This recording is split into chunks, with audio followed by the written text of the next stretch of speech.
আমার দাবি কোন একটি বছর যে হত্যা খুনের রাজনীতি আমরা দেখছি।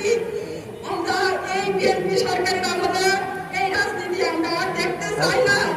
তারেক রহমান ভাই, আপনার কাছে আমার অনুরোধ, আপনি কোন সন্ত্রাসীকে নির্বাচিত হওয়ার সুযোগ দেবেন না।